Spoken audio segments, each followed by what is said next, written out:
Bonjour à tous, je suis Madame Christine Tchalla Elang et je suis enchantée d'être avec vous aujourd'hui.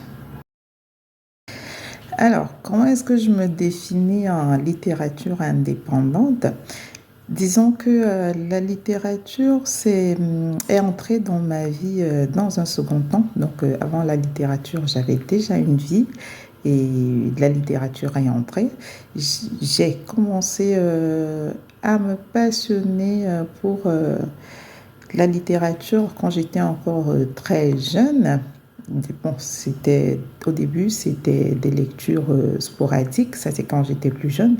Avec le temps, je lisais de plus en plus. À un moment de ma vie, je lisais moins. Par contre, ça c'est surtout quand j'étais à l'université, je lisais moins. Mais je me suis rendu compte qu'il y avait quelque chose qui me manquait. Et bon, et c'est comme ça que je suis revenue dans mes lectures.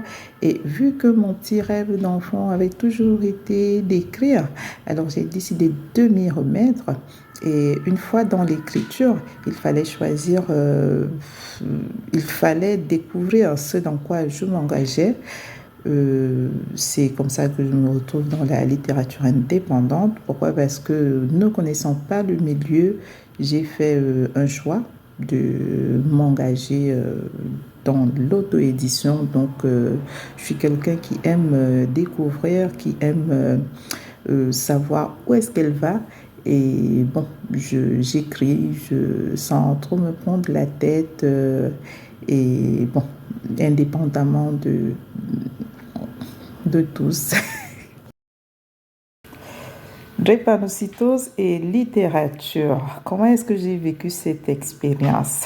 Alors, à un moment, j'ai voulu apporter ma petite contribution à quelqu'un qui m'était très cher, une personne que je salue ici, qui a vécu une expérience assez particulière. Donc, il n'était pas seulement question de drépanocytose, mais c'est une succession d'événements et la drépanocytose, en fait, n'est que la goutte d'eau qui va faire déborder le vase. Et en lisant le livre, vous vous rendez bien compte que le livre ne parle pas uniquement de la drépanocytose, mais le message de fond est celui de la drépanocytose. Comment est-ce que j'ai vécu cette expérience? J'ai vécu cette expérience, c'était ma première expérience, donc l'écriture, je découvrais en même temps que j'écrivais. Et je pense que en écrivant, j'ai pris goût. Et c'est la raison pour laquelle j'ai d'ailleurs décidé de continuer l'écriture. Donc l'histoire était tellement particulière que je tenais vraiment à la partager. Ce n'est pas mon histoire, mais c'est tiré d'un vécu quand même. Avec l'accord de la personne, j'ai décidé d'écrire. Et vu que l'écriture, c'était un projet que je portais en moi, je rêvais, en fait, c'était un rêve. Je me disais un jour, il faut que j'essaye d'écrire.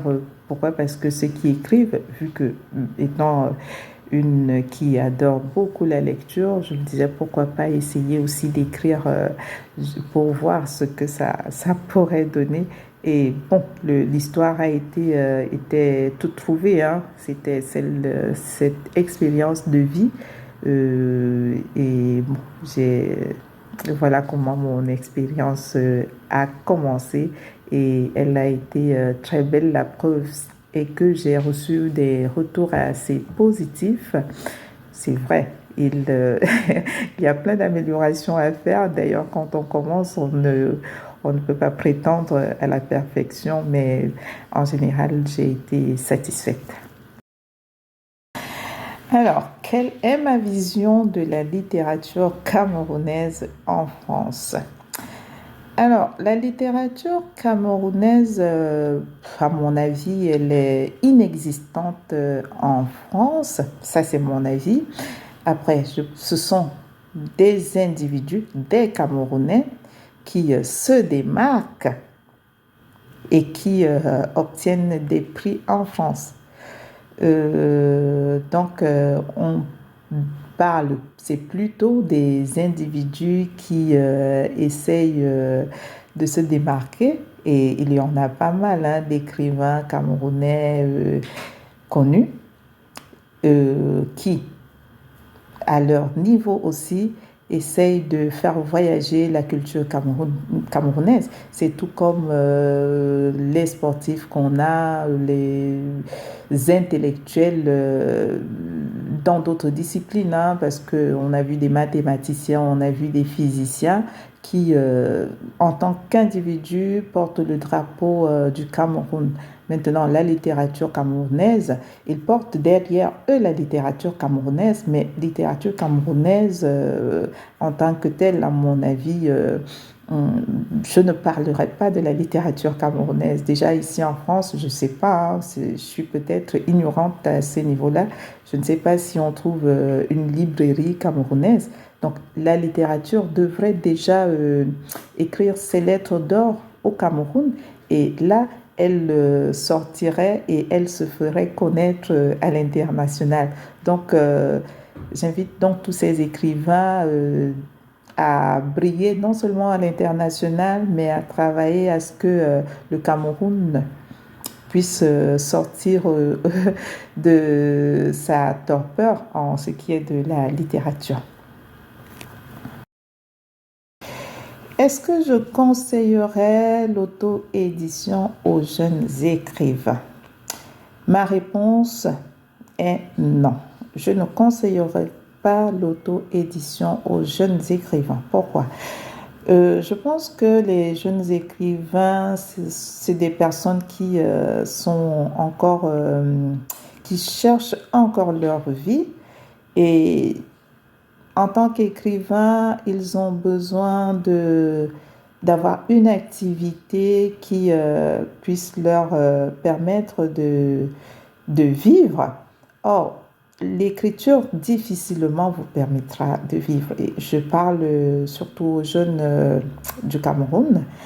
Se lancer dans l'écriture et espérer y vivre, en vivre, c'est bon, ça je ne pense pas. L'écriture, pour moi, est secondaire. Donc, il y a, moi, personnellement, j'ai une activité principale qui me permet de vivre. Et l'écriture, je pratique l'écriture comme activité secondaire parce que dans l'auto-édition, il y a des fonds à engager et c'est souvent beaucoup de fonds parce que ça nécessite, on se prend en main dans tout le processus, hein, aussi bien quand il faut s'adresser au correcteur, il faut imprimer, il faut travailler sa communication. C'est des passages qui ne sont malheureusement pas gratuits. Donc, il faut quand même y mettre un petit pactole. Et c'est la raison pour laquelle je déconseillerais aux jeunes écrivains l'auto-édition. Par contre, si financièrement, ils se sentent de gérer l'auto-édition, alors il n'y a pas de souci. Mais pour celui qui compte vivre de l'écriture, alors je conseillerais à la personne de réfléchir encore et avant de se lancer. Où achète-t-on mes livres? Mes livres se trouvent principalement sur Amazon, sur Nantes, dans certaines librairies pour les personnes vivant à Nantes. Et j'en vends aussi, j'ai des exemplaires que pour ceux qui veulent commander directement chez moi. Donc, il suffit de me contacter sur mon compte Facebook, Christine Elon Eba. C'est mon nom sur Facebook ou encore sur mon nom sur mon compte Instagram où je suis toujours Christine de Elon. pour les livres. Pour ceux qui sont au Cameroun, toujours sur Facebook, hein, en me contactant, je trouve toujours le moyen d'expédier les exemplaires, vu il y a des exemplaires sur place. Pour l'instant, je suis en train de travailler dans quelle mesure collaborer avec des librairies présentes au Cameroun. Et bon, certainement les prochains jours, je saurai vous dire vers quelle librairie se diriger pour avoir les livres de Madame Christine Chala Elong. Je vous remercie pour cette belle interview. Je tenais à remercier particulièrement acolyte avec Madame Pauline Ongono, à qui je souhaite une très bonne, belle continuation et bon, merci infiniment.